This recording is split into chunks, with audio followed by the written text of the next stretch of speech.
Thanksgiving, everybody, from us here at TRB. Yes, we're doing an episode on a holiday. We're working on holidays. Getting time and a half of nothing. That's cool. Thanks for joining us today. Whether it's before you're eating, after you're eating, tired from being so full. Hopefully you had some pie. Hopefully not a pie in the face because you lost some kind of Star Wars bet with a family member. But either way, whatever you're doing, I know it's a crazy different type of year, and a lot of people aren't doing anything this Thanksgiving. So we're just glad you're here joining us on this episode of the Resistance Broadcast. I'm John, Yep. James and Lacey with me as always. We're going to have a cool discussion later on where we're going to talk about just does Star Wars rely too much on familiarity, and does it need to? Is it going to be able to eventually branch out completely? So we're going to just bop some ideas around, have some fun talking about that idea, and obviously we want to know what you think too. But we have other stuff to get into before that. But guys, I know this is a weird year. My family's, everyone has their own thing. My family's canceled their major Thanksgiving stuff. But why don't we pretend it's a normal year? What do you guys normally do on Thanksgivings? I know we've probably talked about this last year and the year before and such, but on a bright and shiny year, what normally goes on tradition-wise for you guys on Thanksgivings? For me, it's Christmas is the more interesting one because we go back and forth between my wife's family and my family. So it's kind of like, oh, whose year is it to spend with what family? But Thanksgiving is really cool because I think we just kind of pick a day, somebody gets Thanksgiving. I think it's usually my wife's family. And then my family, we just go whatever Friday, it doesn't really matter. And then we just go there the next day, and we basically just have a second Thanksgiving the next day, or on Saturday or whatever it is. Thanksgiving meal stuff. Oh yeah. Right. It's just my sister usually is the one who prepares it, and so she just goes. They have a small meal or something on Thursday, but then they know that the big family Thanksgiving is actually on Saturday or whatever. Do they have turkeys in Ohio? Do you guys eat penguins and pigeons and stuff like that? What is a turkey? I'm just going by last week when Lacey was talking about how crazy Ohio sounds. Lacey, No, yeah, and we have Beggars Night too, and you're like, what the heck is that? Mm-hmm. Lacey, what about you? What goes on in your family usually on Thanksgiving? Well, this year I'm not doing anything, which is actually a benefit for me because I can eat ridiculous amounts of food and no one can judge me because I made it myself in my own house. So, as someone that enjoys plans being canceled, this is my year. All right. You don't need excuses. It's just canceled. No, just staying at home, leaving the PJs on. I normally go to my husband's family's house in New Jersey, but that's not happening this year. Are you making? Do you know what you're making today for yourself and Matt? I'm everything. You're doing a turkey? Yeah, I'm gonna do. Well, you could buy pieces of turkey, not the full thing. You're gonna do a turkey leg. Not a leg. You can just buy the breast. It doesn't have to be the leg. Just picture watching Mando with a turkey leg just living. I mean, that would be pretty Yeah. baller, but no. I'll make all the sides though and stuff. I like having leftovers, so. That's key. That is key. Mm-hmm. I read today that 40% of all cream of mushroom soup sold in the United States is used to make green bean casserole. Yeah. That makes sense, yeah. Campbell's is it's our time. Yeah, that's true. Usually, we alternate between Kathleen's family and my family, but not this year. And it's pretty traditional. Get together with families, watch football, do the whole side dishes and turkey, and then dessert, coffee, and obviously we sprinkle some beers in and stuff like that. But the nap, can I ask which you guys, is the most important for me. Naps are good. Macaroni and cheese, is that a Thanksgiving item or not? Depends on the family. Some families it is, some families it isn't. I've never had it, but I would appreciate it because I love mac and cheese. Yeah, I think Kathleen's family does it. My family doesn't. It's so weird. When I married Rachel and we started having Thanksgiving at her house, I was as blown away as if they were to be like mashed potatoes on Thanksgiving. What are you talking about? I could not believe they did not have macaroni and cheese. I was like, what? And then I asked my family about it, and they say, yeah, we only really do that because James likes macaroni and cheese. And I was like, what? Now, James, is it you too? Is it like crappy macaroni and cheese, like Kraft, or is it? No. I mean, I don't think we've ever done that. I think usually it's like Velveeta or homemade. Oh, all right. Yeah. The best recipe for people at home looking for one is Alton Brown's mac and cheese recipe. So I know we got to get into the Star Wars stuff here, and I'll check that one out. But what's Star Wars? My mother-in-law does this thing where she'll crunch up like a certain type of chip that goes into it to make it almost like a little bit of it has this cool crunchy taste to it. Mm-hmm. I mean, you can mock it, but it's good. Don't mock it until you try it. All right. You mean in macaroni and cheese? Yeah. Yeah. I'll have to figure out what the chip was, but it's delicious. What are you mocking my mother-in-law's recipe? It's probably Fritos. That's what most people put into stuff. Into macaroni and cheese? No, Everything. I would think it would be Lay's. No, I think it's like Fritos. Tortilla. I think it's tortilla, maybe. Tortillas? I would bet money Really? it's Fritos. Corn chips. I don't know. But you know what? You know what is kind of crazy? Thinking about like Thanksgiving, Black Friday tomorrow. Hopefully, people aren't packing stores. So a lot of stores are already doing their Black Fridays online. Yeah, we got the Mando Fan Show coming back live tomorrow night. Chapter 13 of The Mandalorian, which means we're done with the halfway point, where we have reached the second half, well into the second half now. Dave Filoni directing that one, co-writing that one, or maybe just writing that one. And Yoshi Vu, previous guest on this show, who is an artist who has worked on Star Wars Episode 9 and Mandalorian Season 1, is going to join us to talk about this chapter and give his take from his perspective as an artist and also just as a fan, because he loves it. So I love having Yoshi on. I'm glad to have him back, so I'm pumped about that. I'm sure you guys are fired up too. They're nodding, so that's good. Live tomorrow night, 8:30 East on youtube.com/Star Wars Newsnet videos. Join us live. It's always better live, but don't worry. As always, if you can't, it will be on all the podcast apps and on the channel as well. All right, so now let's get into the show here. Let's get into the meat and potatoes, if you will. You could have said turkey and potatoes. Really would have Turkey's sold meat. the whole Thanksgiving thing. Turkey is meat. Let's get into the pink stuff, guys. Get out of here, James. James, take us into our segment. What are we doing? I fear nothing, for all this, as the Force wills it. John, we're doing Will the Force. Are you going to do it? Because you don't allow me to do it anymore. It's your brand. I'll do it. You want me to do it? Do it. Okay.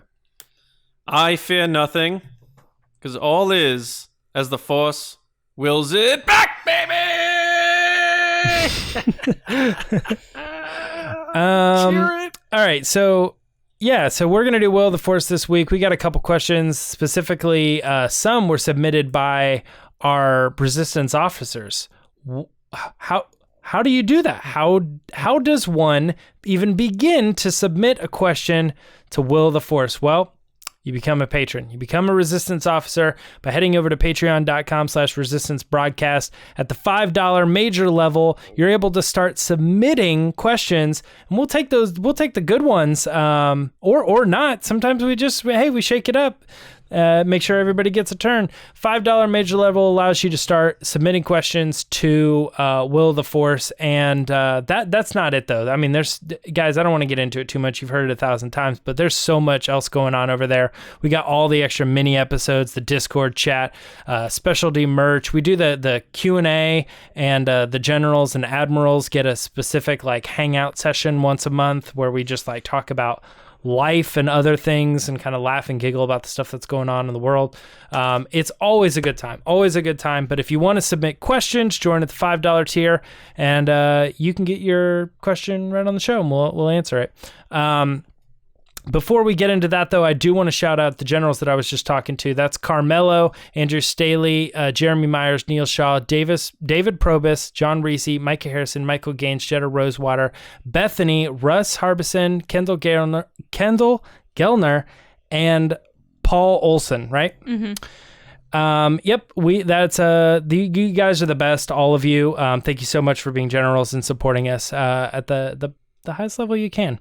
But let's get into the show, guys. I got a couple questions for you. Will of the Force, we're going back and forth. Here we go. Daisy Ridley's recent comments cast more doubt on her returning to Star Wars in the future. Taking what she said into consideration, will we see her play Rey again in the future? I listened to Monday's episode, so I think I know what John's going to say on this one. Lacey, what do you think? You listened to that? Oh. John, stop. Oh my goodness. My answer is I think Rey will definitely come back. You do? Yeah. Do you think episode 10? Yeah, I think that the Star Wars kind of saga is now hers, so to speak. Like, she is the future of Star Wars, so it makes sense that the next episode she'll be back for it. And I think she's just great, and, so many people look up to her that it's just an easy move for Disney to make. Mm-hmm. Yeah, I guess that makes sense. John, what do you think? Yeah, no surprises here. She's coming back. She's just playing the Finland game and trying to stay neutral and respecting the bookend of episode 9 while also not saying things like, nope, I'm done, chips in the center of the table, basically the stuff all the other actors did. I think she's doing it the right way, being a pro about it, and I think that goes a long way. And I think as Kathleen Kennedy's sitting there still wondering what they're supposed to be doing with movies increases the chances of bringing back a character people love. I don't necessarily think it'll be soon, but I think I'm still at like 90% we're going to see Rey back in the mix in live action movies. I don't think series. I think it will be feature films. Yeah, I think that she will. My thing is like I'm just not really that concerned with how much planning there is going on right now. You know what I mean? Like I think they were signed to their contracts and they played out the contracts, and right now there's nothing being signed or nothing that says, okay, well, you're hooked, 5 years, 10 years down the line from now. And I think they're all kind of playing that long game. Because I think they all watched the original trilogy bring back those characters years down the line. And they're all aware that no matter how they feel right now, at some point, Lucasfilm is probably going to want to continue those stories. And they're all aware that, like, hey, there hasn't been any talks, but you got to know that at some point, those three individuals are going to be approached again about returning to play those characters. Just don't wait and 40 years. Yeah, I mean, it's a different story. You know what I mean? Yeah. They waited a long time, and then George had to do 1, 2, and 3. He wasn't going to do 7, 8, and 9 before 1, 2, and 3, and yeah, I don't know. But yeah, I think we're all in agreement there. Daisy Ridley eventually will play Rey again in the future. Speaking of what I was talking about earlier, a Patreon Resistance officer submission, Major McElvis asked this question and wanted to know, with the Skywalker saga ostensibly ended and John Williams retired, will we ever again hear the iconic theme music and see the famous opening crawl at the beginning of a Star Wars film? John, I'm bouncing to you first on this one. What do you think? Branding, baby. Nostalgia. Absolutely. And it might pair right along with that, what I just said about Rey coming back. I personally think they should have kept it for all their movies. The cold open thing with Rogue One, I think, is a mistake to this day. I know they had a crawl that they threw out. Solo, I thought, was an interesting spin on it. Solo is flawless, so that's perfect. But I do think we'll get that again. And it's one of those, it's an institution. The Star Wars opening crawl is an institution in cinema. And I don't think you throw that out if you have it. So I think we'll get it back. And my guess would be it's when they continue this line, however they do it, whenever they do it. Lacey, are we getting that Star Wars crawl back? Yeah, I think we'll get it back when we see Rey again. I don't know if they're going to do it for the other movies, but they're definitely going to do it for the next episode 10 with Rey. Yeah. Guys, this is tricky because I feel like we already answered this question by answering the last question. But I will say this. When I was thinking of these in my head, when I was answering them, just reading the show notes to myself, I actually said Daisy Ridley coming back, yes. Are we ever going to see the crawl again? No. Oh, that's interesting. Why'd you say that? I understand it doesn't make sense because if Ridley's coming back for episode 10, of course they're going to bring the crawl back. Right. But when I was reading the question, I definitely was thinking that's the end of that chapter. That's the end of that thing. And they've already clearly stated that they're willing to make the jump, and they've doubled down on making that jump by doing it twice now. It wasn't like we messed up with Rogue One, we brought it back for Solo, our bad. They double dipped and did it in Solo as well. And they don't do it in The Mandalorian. Obviously, it's a little bit different, but I really think that when it comes to all of the future Star Wars properties that are not saga films, it's gone. It's gone for good, and they'll probably never do it again. The exception to that is if they in fact do episode 10. I think we're all in agreement there, at least. I said do, and I hate when people do that. All right. Moving on to our next question. This idea was lighting up in the live chat the other day on the Mando Fan Show, and we wanted to bring it back here. We were talking a little bit about Ming Chen, and we posted the poll on Twitter, and now it's our turn to answer on the show. Kind of stumbling through that. Here's the point. The question is, will Moff Gideon kill Bo-Katan in The Mandalorian?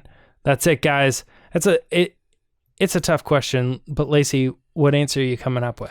Yeah, this was a really interesting take from that Mando Fan Show episode with Ming, that we kind of got on the discussion of Moff Gideon and how for him to be truly evil, he would need to kill someone. And before we knew Bo-Katan was showing up, we kind of said the armorer might die, or Cara Dune might die, or Grief Karga might die at the hand of Moff Gideon to really drive him forward as that bad character.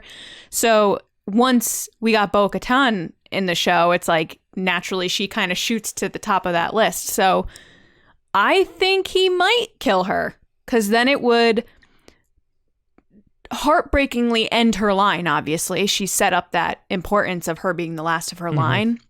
But then it also kind of drives that revenge for the Darksaber for the Mandalorian to get it from Moff Gideon. Like, if he kills her while she's trying to get it, the Mandalorian's going to feel the need to get that Darksaber, because right now he doesn't have that need yet. So I think this could be that action to get them kind of head to head. And to make him the Mandalorian. Yeah, that makes a lot of sense. John, what do you think? I hope so. And I don't say that in a glib way for fans of the character, but I am a big proponent of fortifying your villains by them doing something heinous and horrible. And again, that Kylo Ren example in The Force Awakens, like Abrams and Kasdan nailed it by having him take out Han Solo, because then everybody hated him. And maybe for some people until that point, he was just this punk, Vader ripoff, and then he does the most evil thing in Star Wars you could think of. So I hope that type of thing happens, and it's a good character to do too. Also because I don't want Clone Wars characters overshadowing The Mandalorian as a program.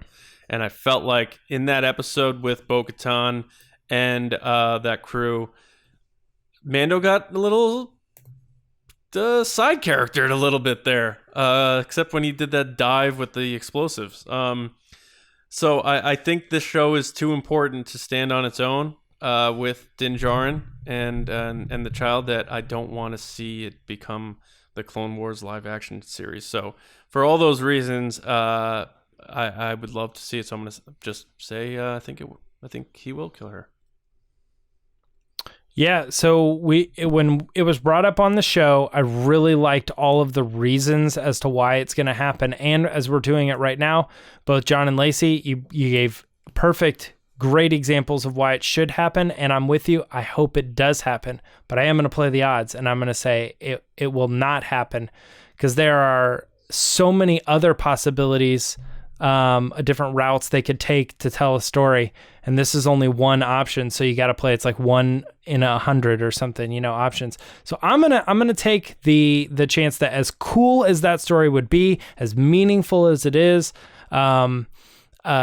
I think that the odds are in my favor that Moff Gideon will not be the one who kills Bo-Katan. But it's a great story, and I like it, and I kind of hope it does happen. I kind of hope I'm wrong on that one. Mm-hmm. All right, we're going to ask one more, or I shouldn't say we, because it was Commander Alexander Zukas who asked the question. But Alexander wanted to know, will the child be reunited with his kind by the end of the show, breaking up the original clan of 2, or will the child stay with Din? John, I think you're going first on this one. What do you got? I think Din Djarin's dying by the end of this in the series finale, and so I think the child is gonna kind of be not on his own, but with other people or reunited with his family or whatever. Because Mando's nowhere to be heard from or seen in the sequel trilogy era. I know he'd be in his like 60s or 70s, but they need to explain that in some way. And Westerns, I mean, look at Logan. They like doing that sort of thing where the hero goes out at the end, finishing his mission. So I think I think they're going to split up, but not because of, hey, good seeing you, buddy. I think it's going to be one of those situations. It's interesting. I've never considered him dying, like having to make a choice of his own life versus Baby Yoda, and he's like, "This is the way," and then he like runs into it or something. Lacey, what do you think? Baby on his own? I think one of the main themes of Star Wars is finding your belonging and finding your family, and this story is no different. It's about someone that was, and this goes with The Mandalorian as well, it's about finding your family when you're left by yourself. And like you think you're all alone, but it's not about who your direct family is, it's who you decide that your family is. So I don't think he's going to be reunited with his kind. I think he's going to be with the family that he's chosen by the end of this series. Yep. So I think I'm with Lacey. Because I can't, I mean, as cool as it would be, I feel like they already kind of stepped a little bit into that sacred Yoda space by even making the character in the first place. Right. So being able to reunite that with his kind, that probably means you're going to see like a bunch of Yodas and stuff. And I just don't think they're going to leave it. Yeah. Yeah, they're going to leave it open-ended to that degree. It brings up a good question of whether he's alive or not, but I think the question being is he going to go away from Din, or is he going to stay with him, alive or dead? I think he's going to stay with him. I think that the question there being that they're not going to separate on good terms. It would be I'm with you till the end, and then maybe the character dies or doesn't. But I don't think that clan of 2 is going to be separated by anything other than the inevitable. So yeah, I'm saying they stick together. 2 of a kind, now and forever, always together, birds of a feather. All right, that's it for Will of the Force. John, we have a pretty good discussion happening this week. Can you tell us what we're talking about? Sure. Before we get into it, I just want to send people over to jewelrybrands.shop. They have a lot of cool stuff. We've been partnering with them with some cool monthly giveaways, including our Mando code. This is just an item of theirs. Oh, yeah. From their site. And if you want some of their cool stuff, check out, and you want to save money at checkout, use TRB and you get 10% off. So, but yeah, our discussion this week: does Star Wars rely too much on familiarity? Obi-Wan once thought as you do. So basically, the premise here: The Mandalorian was a fresh new series with new characters until it wasn't. We just talked about it in Will of the Force. Funny how things tie together. The sequel trilogy had to hang close to the original characters. Rogue One was nudged right up against the original Star Wars film, incorporating a lot of familiar names, locations, and faces. And Solo, of course, was about Han Solo. So the question is Star Wars a franchise that can truly break away from the core and still draw the masses? Or is it a franchise that needs to stay close to what made people love it? Does Star Wars rely too much on familiarity? And does it have to? So I'm going to start by saying I don't think Star Wars is the wide, vast, open universe of storytelling that they think or that they want it to be. It's never going to be that type of thing like a Marvel where you can just go way out and do these things and make it work. I feel like Star Wars is way more central focused based on how George Lucas created it. And even when he went back and did his prequels, how he just kept tying everything together and making the universe smaller. And, you know, Anakin built C-3PO and all these things. He made it all about this family. And it's such a big core for over the last 40 years. I'm not sure if you're going to be able to keep diehard fans, yes. But I'm talking the masses. I'm not sure you're going to be able to keep those people in with brand new stuff without having the sense of familiarity. So do they rely on it too much? Right now, absolutely. Even the animated series, you had all these cameos of familiar characters showing up, and this week on Rebels, Lando Calrissian showing up. And do they have to? I think they might, but I'm here to maybe have my opinion changed on that. So I'll open it up. Whoever wants to grab it, and let's have a fun chat about this. Go ahead, James. Why me? Because I feel like I went first last time. Well, yeah, I don't know. I mean, I think the only part of that I really side with and agree with totally is the right now. I think right now they still do probably lean more heavily, but I do really feel strongly that it absolutely can break away. And I think my biggest evidence for that has to be The Mandalorian. Because I know in your description there, you describe it as The Mandalorian was totally new until it wasn't, but they have not introduced anything in The Mandalorian yet that is reliant on the Galactic Civil War or any of the characters that were involved in that. And I know you're pointing to Bo-Katan and you're pointing to Ahsoka Tano and those familiar aspects. Yeah, I guess, but to me, like, that stuff is just the mood, the tone, the space, you know what I mean? Like, that's saying like, oh, well, they can't break away from it because that character looks like Admiral Akbar. And it's like, no, you're talking about species and ships and weapons and lingo and dialogue and stuff like that. That is the stuff that is the heart and soul of Star Wars that just makes Star Wars what it is. But the characters themselves are not reliant. And for 90% of people, easily, everything that they've shown us in The Mandalorian is brand new, even though diehard fans are familiar with those things. There's very few people that are like, oh, can we not with Bo-Katan and Ahsoka? I'm tired of these characters. For 90% of the people, this is a perfect illustration of totally sidestepping everything that Star Wars has ever done before and giving us new Jedis and what the heck. Most people don't even know what a Mandalorian is. They've never seen it.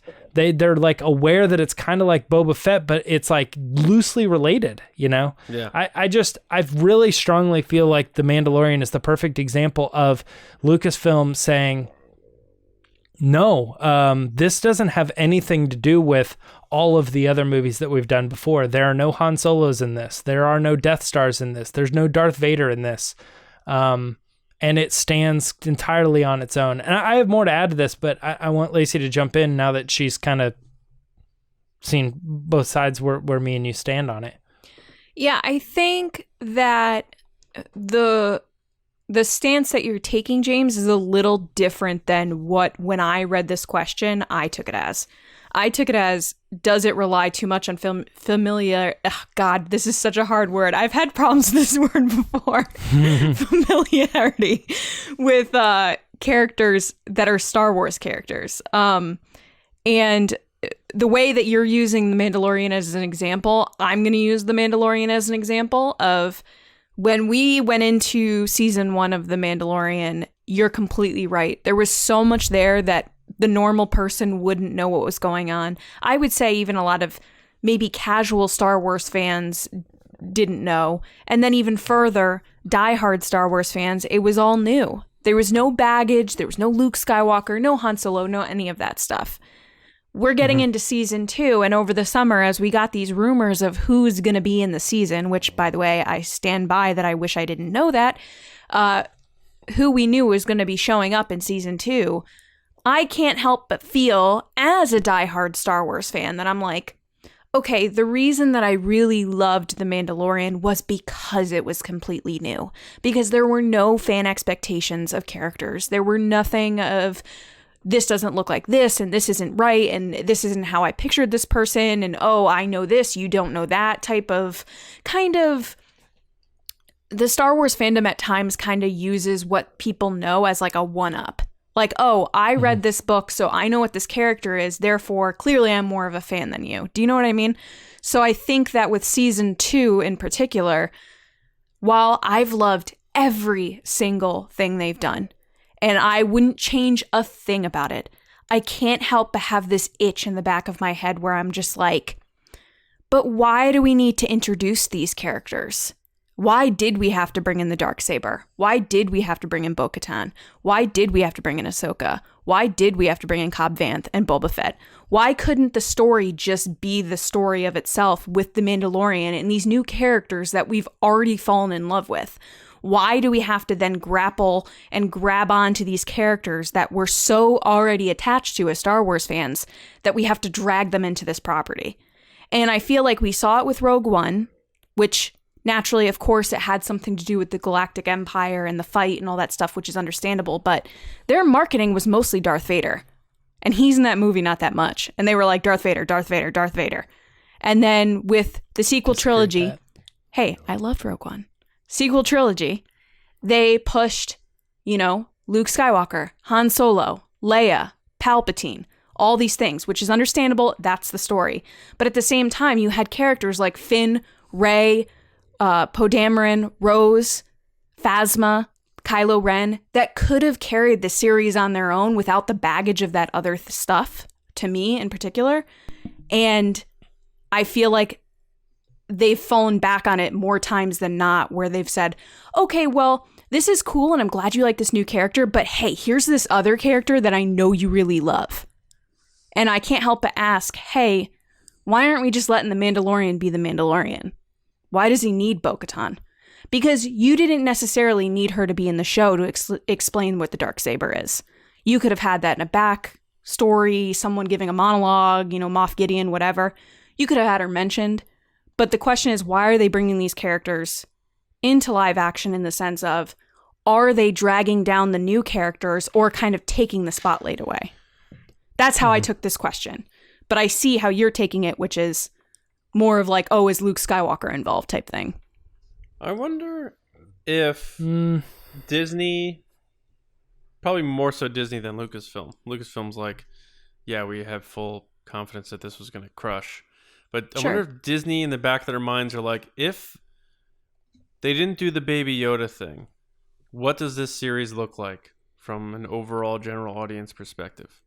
And that's a fair question to throw out there, because that character, we've beaten this like a dead horse, has transcended Star Wars into the pop culture lexicon more than Darth Vader at this point, or maybe as much Everybody as Darth knows Vader what back in it is, the 80s. Yeah. A plush is now circling the globe up in space. Yeah, exactly. So it's a fair question. and Disney has to be thinking about that. We've only done one of these series so far, and that's an X factor that we're not going to have in this series or this series. And we talked about that about what was it, a week or 2 weeks ago. Do the other series need their baby Yoda, right? So it fits into this argument, or not argument. It fits into this discussion because while the Yoda, the Mandalorian angle, I agree, James. You make a great point that to the general audience, this is all new. They don't know who Ahsoka is. They don't know who Bo-Katan is. All this stuff. They are still pulling from the well of George Lucas with Ahsoka when she does eventually arrive. She is the direct apprentice of Anakin Skywalker, aka Darth Vader. That's very close-knit stuff, and the general audience is going to learn that in some way or another, who she is. Especially if they decide to go off and give her own series. They're going to really explore that and connect her right to Darth Vader and right to Anakin Skywalker. So the one arm is still right on that original tree. And I'm just curious if Star Wars always needs to have that arm on that tree in some way or another. And you know what? Maybe that's fine. I might be fine with that. Like, maybe I don't need, hey, we're just going over here to this part of the galaxy to tell you this series about these people that you've never heard of that have nothing to do with the Galactic Civil War or anything going on in the prequels with Palpatine and the rise of his empire or anything to do with the sequel trilogy. And we're just going to tell you this story about these roughnecks who are doing this thing. I don't know that people care about that. I feel like there's certain elements, and I think we touched on this in our live panel in Chicago, there's certain elements of Star Wars that you're always going to need in Star Wars. You're going to need your lightsabers, you're going to need your Jedi, you're going to need your Sith or dark side users, or also something that looks like a stormtrooper but isn't. Like, there's a TIE fighter that sounds like a TIE fighter but it's something else. They've kept things similar in terms of recognition.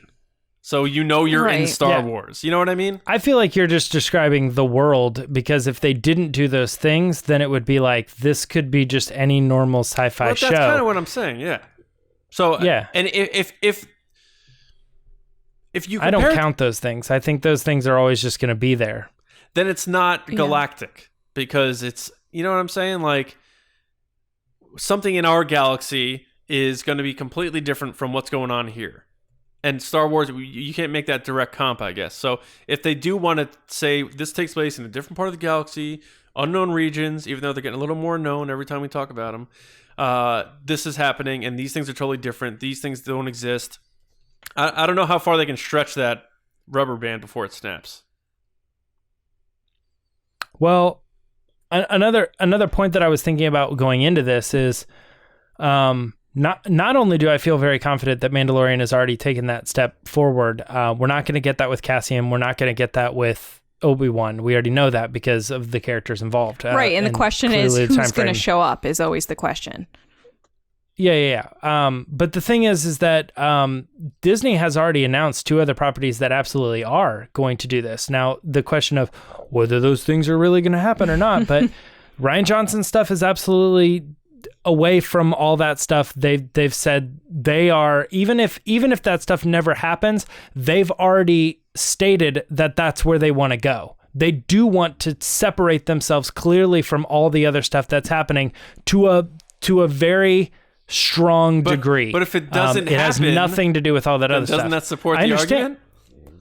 No, it doesn't, because what I'm saying is, no, it doesn't, John, because the thing is that it's about what they want to do, what they want to move forward with. And if they felt that they couldn't do it, then they wouldn't be trying to make it happen. And Rian Johnson's is not the only one. Leslie Headland's show is also supposed to take place in the pocket and totally away from all of this other stuff.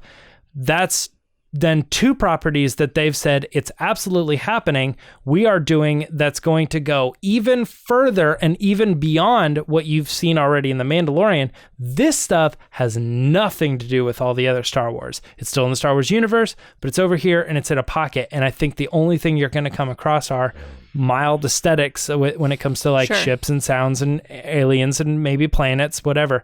But you aren't going to be faced with characters and other things that are really heavy in that. And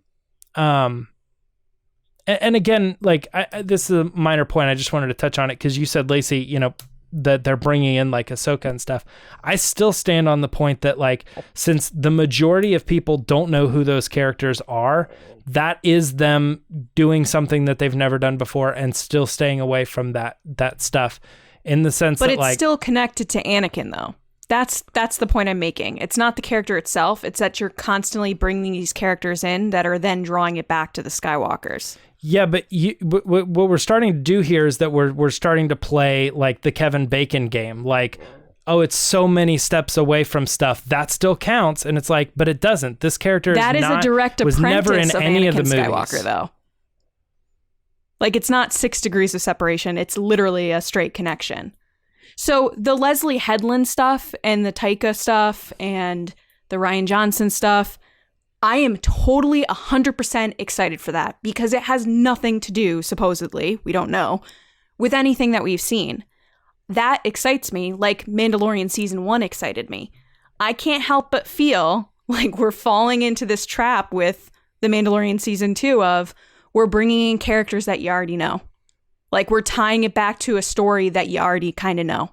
And I just kind of question like, But nobody knows that story, Lacey. I disagree. I think a lot of people do know that story.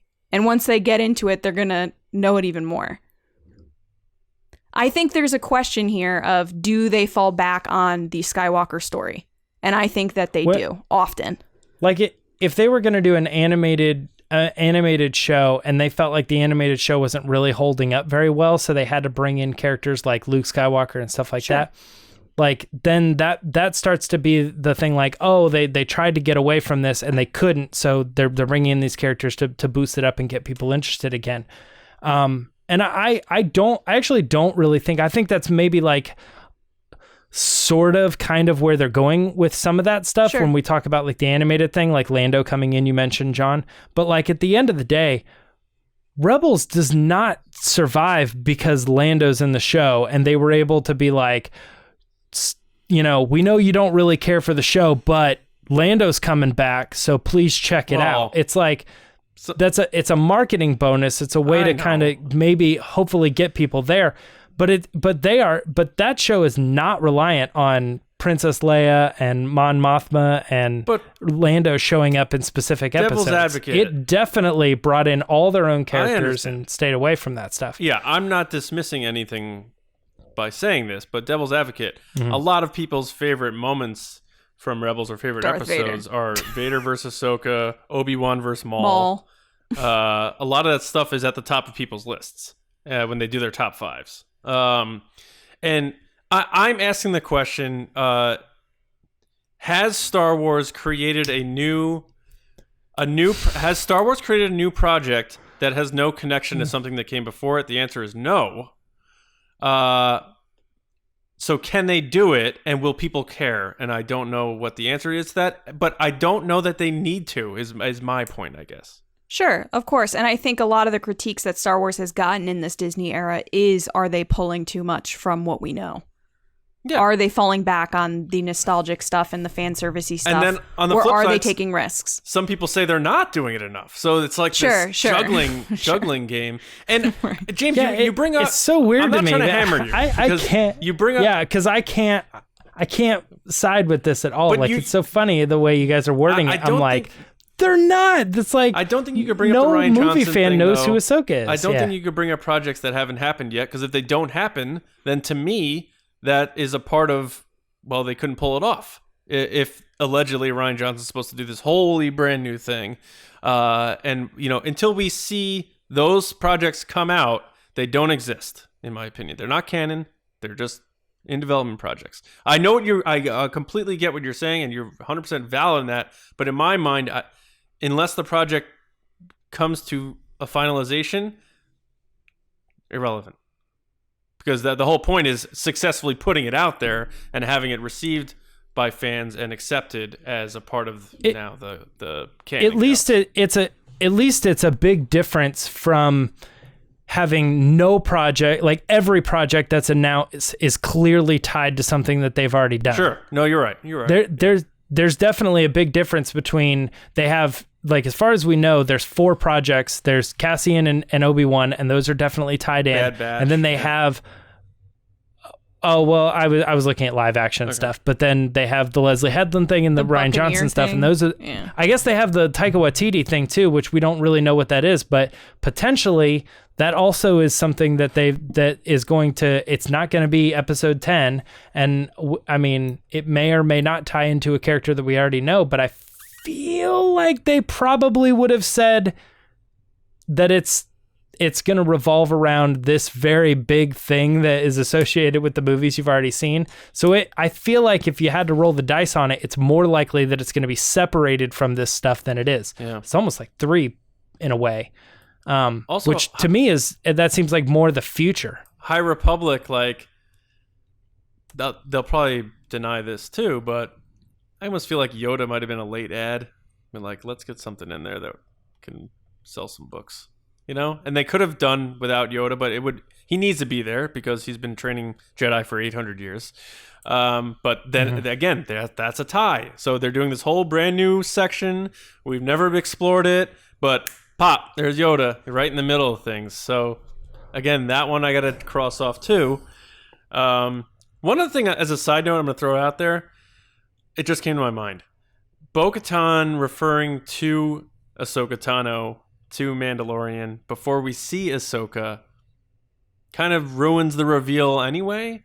So I have a feeling, is it possible that leak that came out was a controlled leak to stir up conversation? And to give fans, like you said, James, that don't know what's going on, being like, let me Google Ahsoka Let me Tano. find out about this. yeah, let me figure out who this Because is. if they wanted to save Ahsoka for an in-show reveal, you don't have Bo-Katan say, you're going to go see Ahsoka Tano at this place. You have to deliver at the this line like time. she did. Yeah. She's Go like, ahead. yeah, her name's Ahsoka Tano. And No, she's she on does like all dramatic. She's like, Planet Ahsoka Corvus. Tano. And she's there. I don't know. I don't know, guys. I mean, I kind of like understand a little bit like what you're trying to make, but I'm still just so stuck on that concept of these are stories that were tested at a lower level and performed really well. It's like a movie that, like, if you go see every movie that comes out, big or small, then when you see a movie that was released in 500 theaters nationwide and you're like, oh, it's really great. And then 8 weeks later, they're finally doing a wide release. You're like, that was 8 weeks ago. Come on. Like, I don't think that's the now same that thing. it is, because now that it's going wide, everybody's seeing it for the first time. This is something that was proven here and is now being elevated, as opposed to what we were talking about before, where we're saying the sequel trilogy, they brought in Luke Skywalker and stuff to try to convince people based on something they had already seen. That's going to coax them into the next project. Can they get away from that? Ahsoka and Bo-Katan coming into the show is absolutely not that at all. There's nothing about those characters showing up in The Mandalorian that is saying, you guys know Anakin's Padawan. That's the familiar stuff you love. We're adding it to the show to boost it up and make sure that you're keeping your eyes on these new characters that we're trying to introduce. It's like the exact opposite of that. I disagree. They already have a great show with great new characters. I think you're getting a little defensive because it's Rebels and Clone Wars.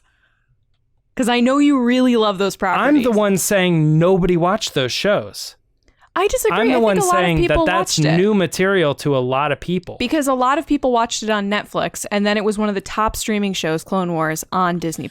Like, I get the irony here because, you know, we're pushing for Make Solo 2 happen, and that's as close as it gets to familiar. It's Han Solo. I'm just asking, how big is the galaxy actually? Yeah, so I'm just saying they haven't given us something that doesn't have pre-existing connections yet. I don't care if they don't. I think I'm cool with Star Wars being small because I've loved it for so long, and if it's not broke, don't fix it. But I'm also cool if they try something out. I'm just saying, will it work? when they do something that has zero connectivity, from diehards to my uncle likes Star Wars because he saw it in the theater in 1980. You know what I mean? I don't think you're ever going to have a property that is totally 100% because you're always going to get that aesthetic, and therefore fans are going to say, but this is familiar. We've seen this kind of stuff before. I want new worlds. I want new different things. To me, like what I'm saying is like they have a choice to do an animated show, and they could do the Lando Calrissian show, or they could do Rebels, a group of people that have absolutely no connection to anything. And they chose to go with Rebels, and then they bring in some of those characters just for fun and kind of show them around, but it's not selling the show. That's not what the show is relying on. Was Rebels successful because they brought Ahsoka in and the Clone Wars fans jumped over? No. Interesting.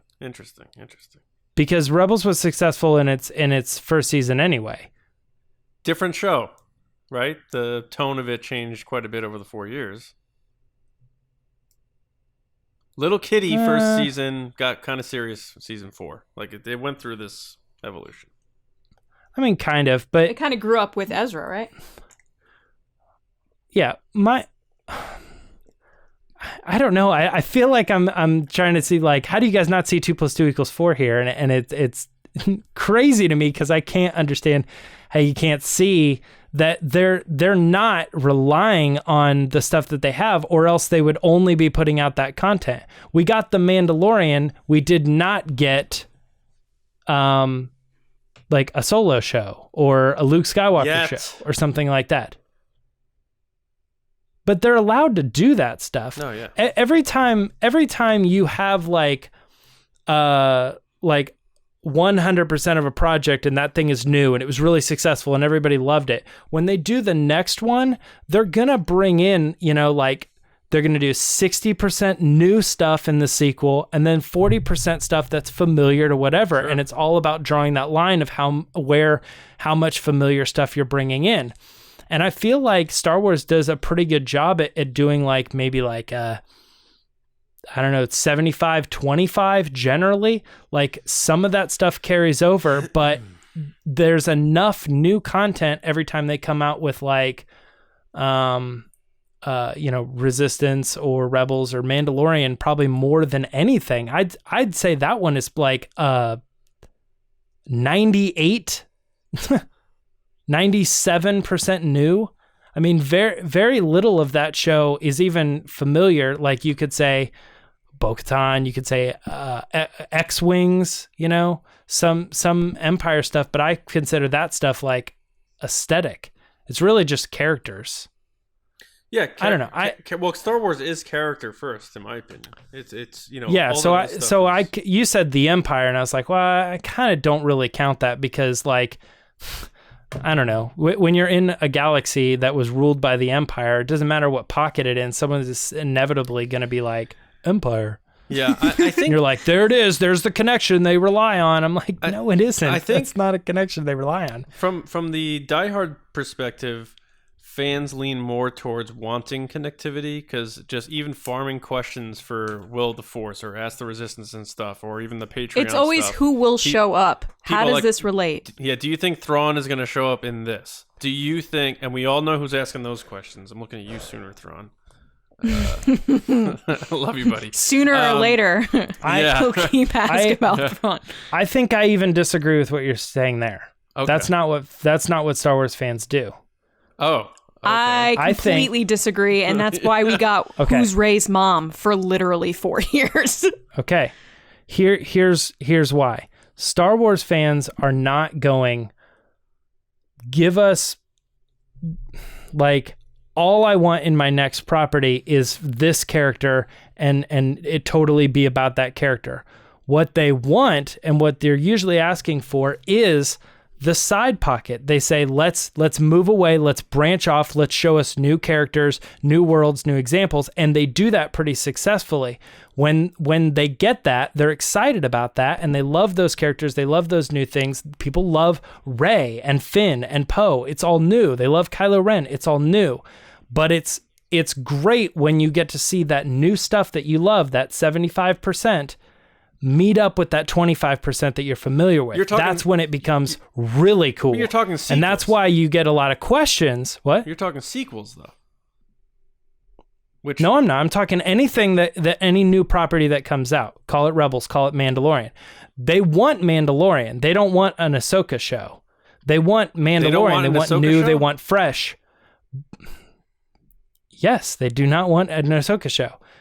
What they want is a new show, and then they want to see those familiar characters enter into that new world. They want the 25 to enter into the 75 world. I don't know what they want. I mean, I get questions all the time about, are we going to get this person as the villain? Remember episode 9, people are like, do you think Thrawn could come and be the villain? Like, those questions happen all the time with diehard Star Wars fans.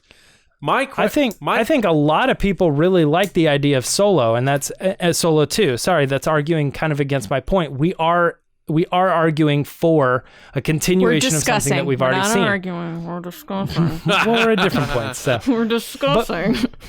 But my thing here is that I think if you were to poll the average fan, the people that are not into Star Wars or whatever, they saw Solo and they go, that was great. I liked it. It was fun. It was a good time. Do I want to see a sequel? I'd like them to go elsewhere. It would be cool if some of those characters showed up. That would be neat. I think that is the general answer. But hardly do people say, no, I just want them to keep doing that same thing. Yeah, again. but how many people do it again were like, exactly the way it was? Solo was great because Maul showed up. That's my point. I'm saying Solo is not reliant on Maul. Like, Solo is a bad example because it's reliant on Solo. Solo out of it because it's perfect. Yeah.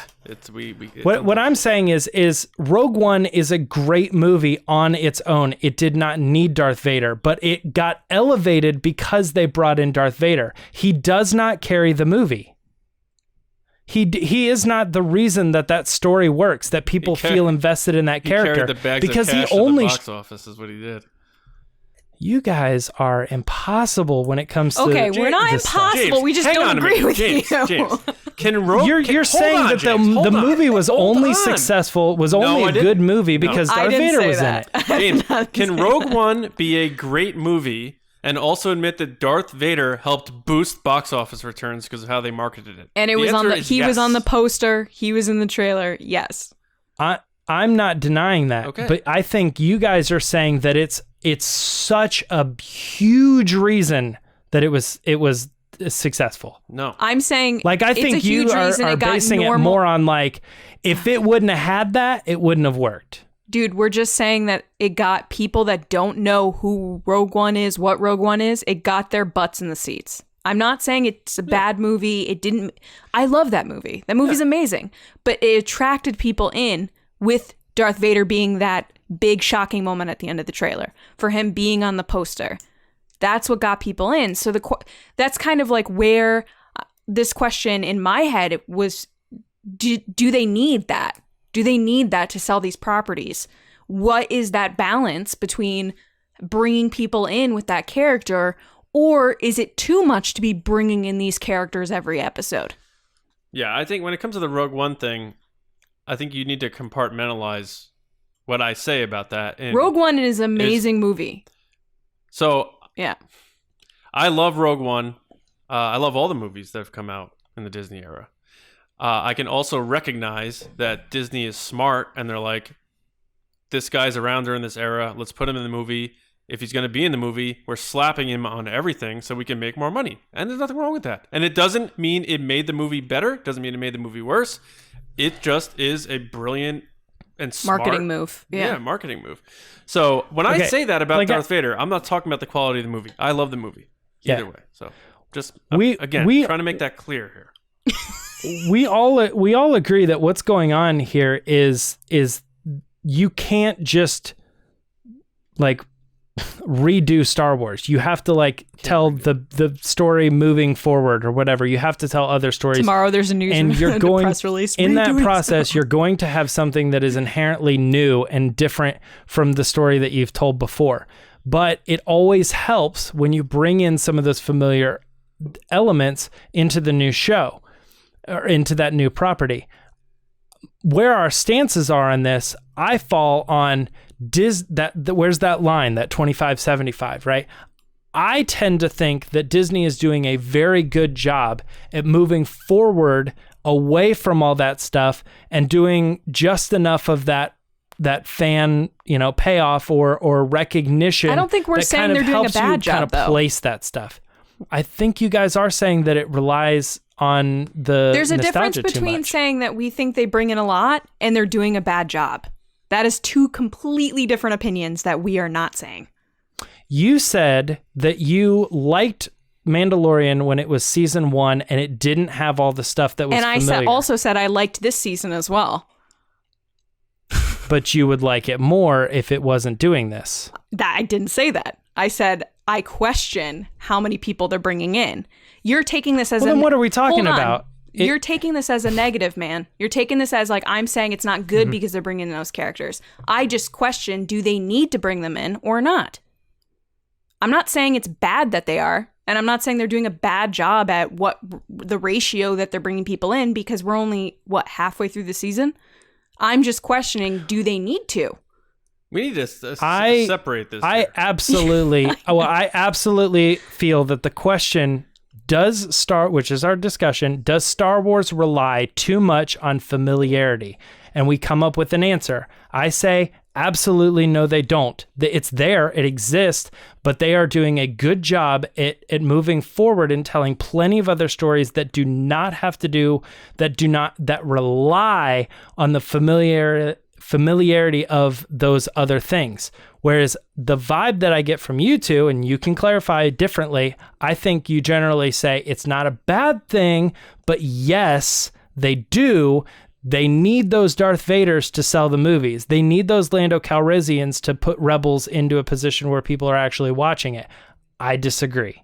I totally think Mandalorian for 90% of people who are watching the show is all new. Well, 100% new. Again, the Baby Yoda factor changes everything. You could have made that because it looks like Yoda. Because it exploded.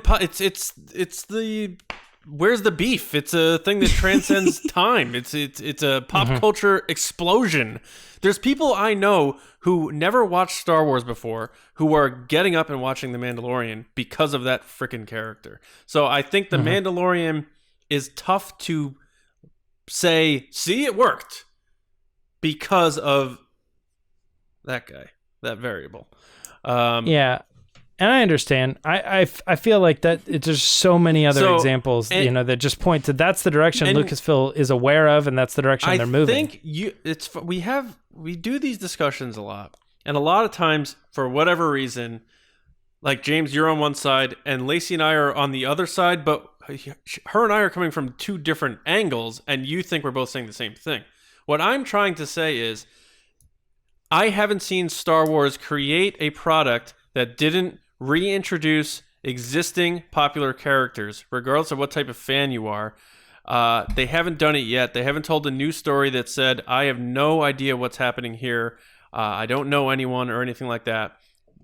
If they do it, fine. If they don't, cool. Can they do it? Can they pull it off? And will it be a draw?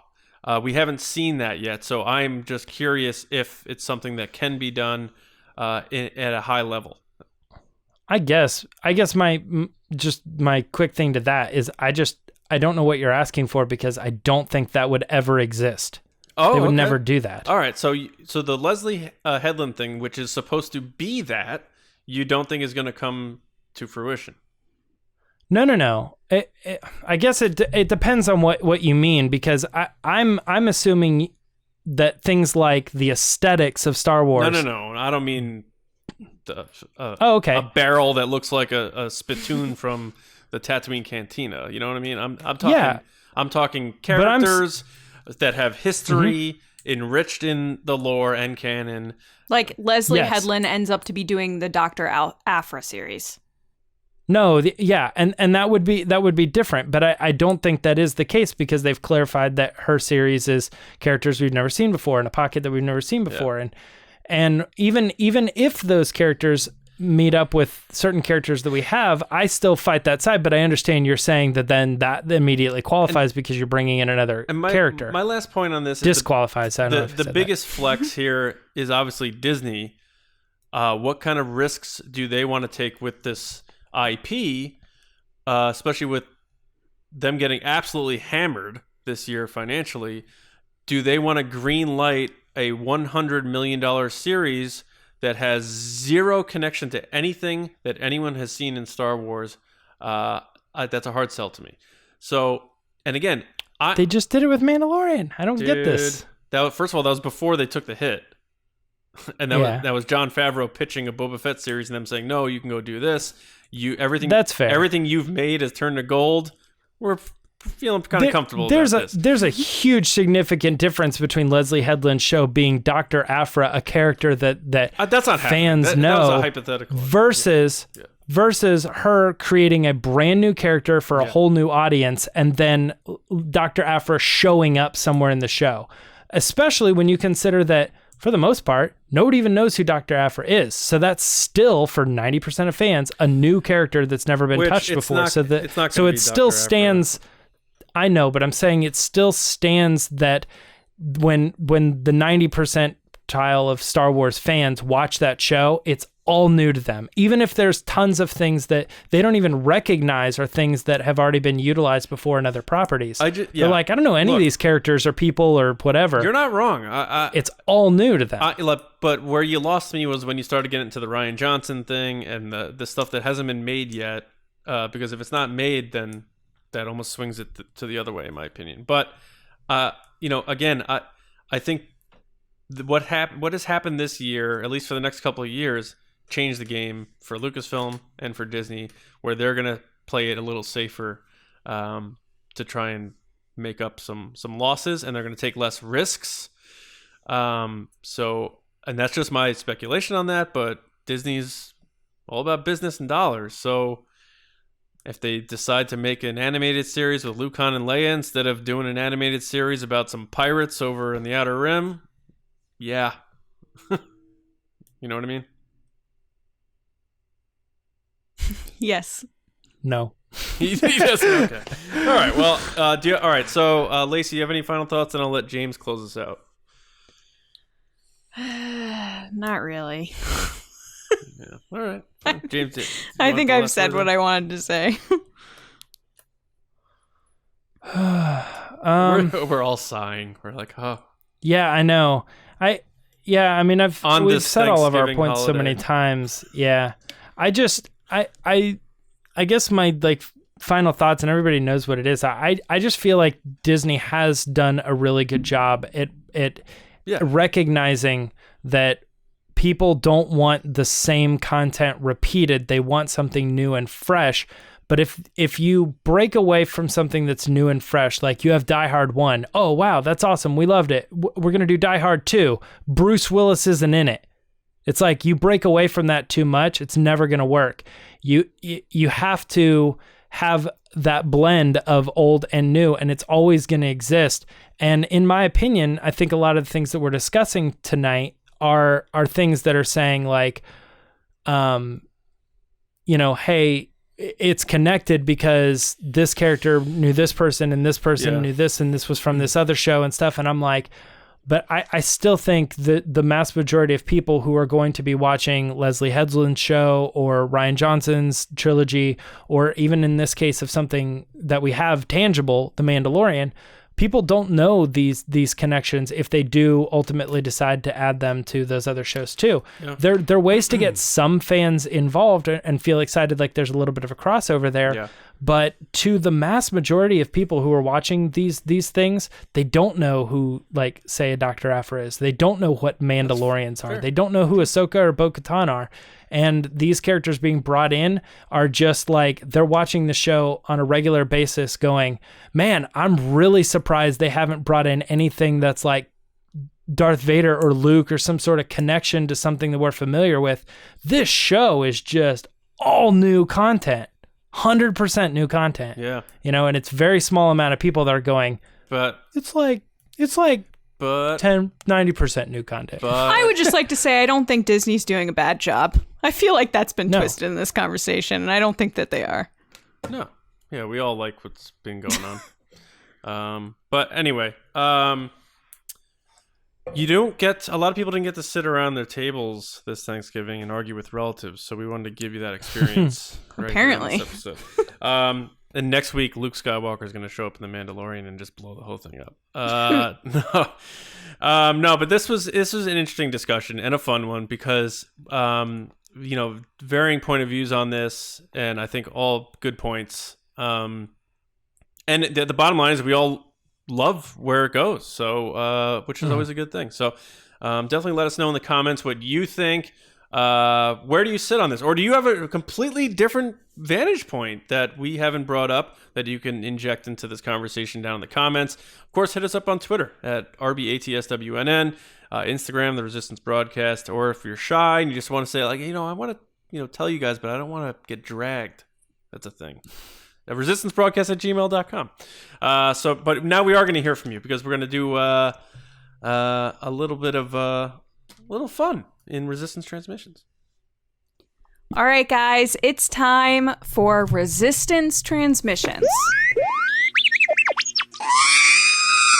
So as you guys know, every week, John puts up a crazy, wacky situation, and you guys give your answers. So this past week, the situation was, create a Mandalorian episode scenario in Resistance Transmissions. Mando is on his next mission. Pick a character, what they do to help Mando, and what job Mando has to do to earn it. Example, Greedo will give Mando a bounty if he removes McClunky from Disney+. Nice.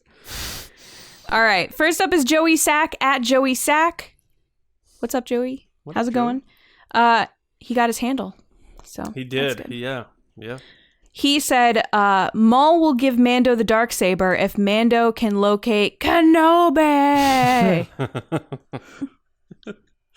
Next up is Matt Skywalker at MIB1188. And Matt said, Leia will give the child a Loth kitten if Mando can locate some rare hair care products from Alderaan. Missing the buns. Yeah. Next is That'd be Kevin hard to Lewis find. at Thrawn Zon Fan. Hey, Kevin. And he said, Ahsoka Tano will help Din get the Darksaber for Bo-Katan if he helps her rescue Ezra Bridger. That's a legit one. That is, yeah. And I Right? threw it in there just because it felt like...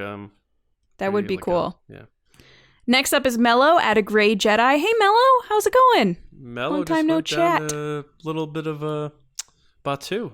Very jealous. Nice. Mhm. Mello said, Cammy from Tashi Station will help Mando if he helps her find Luke so he can pick up his power converters. Yeah. I like that one, Mello. That was really good. That is good. Next up is Ian Klein at Coach_Ian. And Ian says, Hondo will help Mando if Mando helps bring Hondo into live action Star Wars.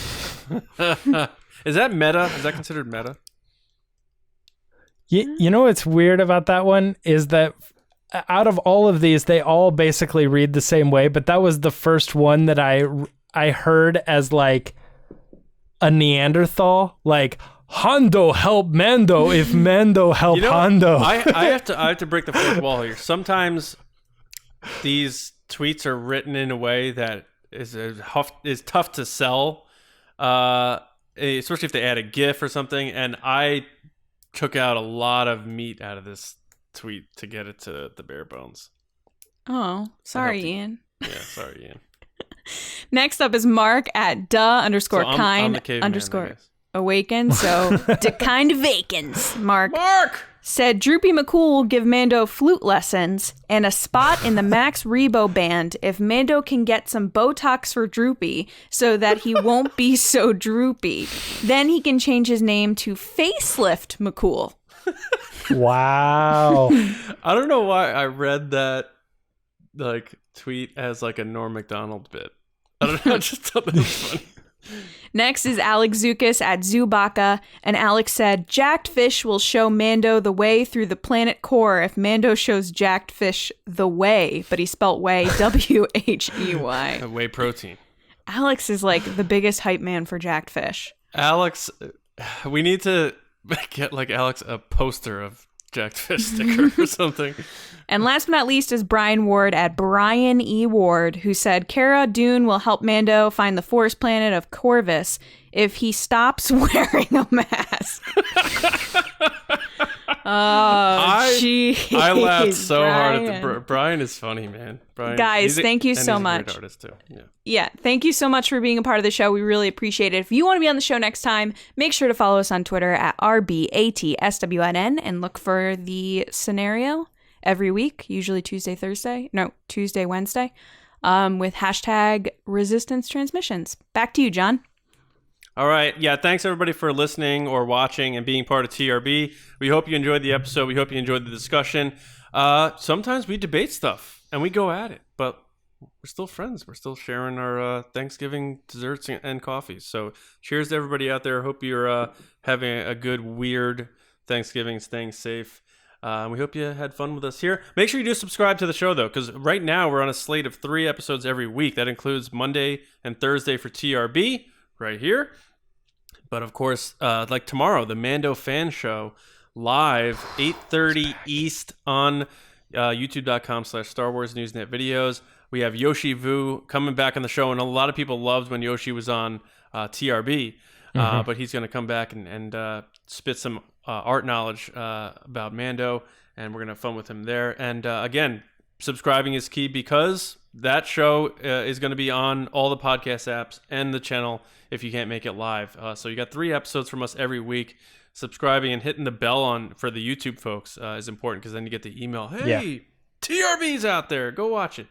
Star Wars Newsnet for all of your Star Wars news, reviews, editorials, all that great stuff. And what else? What else can we say? T-shirts at Teespring. You guys know how to find that. Weird Brothers for the coffee. And I was going to say, it's been a weird year, but you can kick us some Weird Brothers coffee. Some Weird Brothers coffee. Yeah, go to their website and just look up Resistance Brew and pick up a bag. And it's a great stocking stuffer. So there you go. And it helps a small business, which again, in a crazy year, it's a great thing. So that's it. So again, happy Thanksgiving, everybody. We know it's a crazy and weird time. So hang in there, and we hope we got your mind off things. If you couldn't be with your family, you're a part of our family, so how about that? So for James, Lacey, and myself, I'm John. We'll see you tomorrow on the Mando Fan Show, and of course Monday morning right here on the Resistance broadcast. We'll see you around, kids.